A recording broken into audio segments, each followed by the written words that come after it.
Hello, good afternoon. Thanks for joining us. Here's the news update at 2. I'm Ruth Aguela. Let's begin from the global scene. 9 days to the inauguration of Joe Biden as 46th U.S. President, the U.S. House Speaker, Nancy Pelosi, says the House will go ahead with impeachment proceedings against President Donald Trump as she pushes Vice President Mike Pence to invoke constitutional authority to remove Trump from office following last week's deadly assault on the Capitol. On Monday, Pelosi's leadership team will seek a vote on a resolution calling on the Vice President and cabinet officials to invoke the 25th Amendment, a constitutional provision that allows the Vice President and the cabinet to remove the President from office if they deem him unable to perform his duties. Pence and the cabinet would have 24 hours to act before the House would move towards impeachment. In a letter to her colleagues, Pelosi affirmed that we will act with urgency because this president represents an imminent threat, quote and unquote.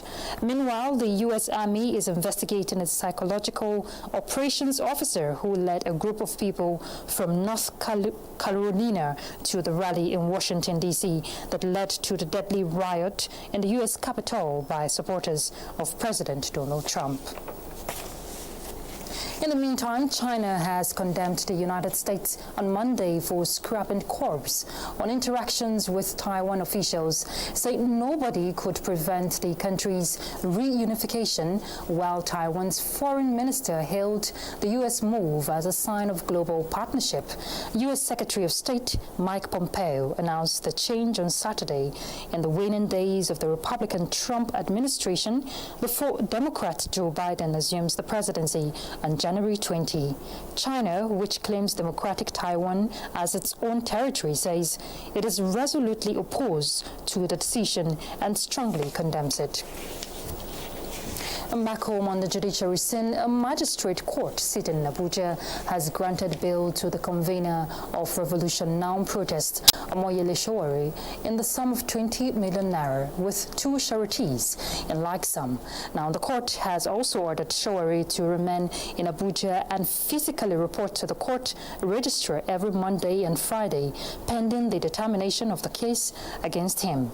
The 4 other defendants in the case were also admitted to 1 million naira bail each and 1 surety, while the matter has been adjourned to February 5th for trial.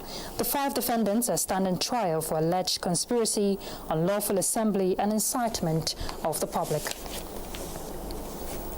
Enrollment and registration exercise resumes across all the National Identity Management Commission centers.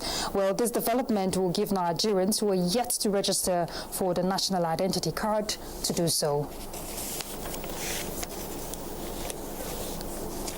All right, those are the stories we have for you at this time. Thanks for your time.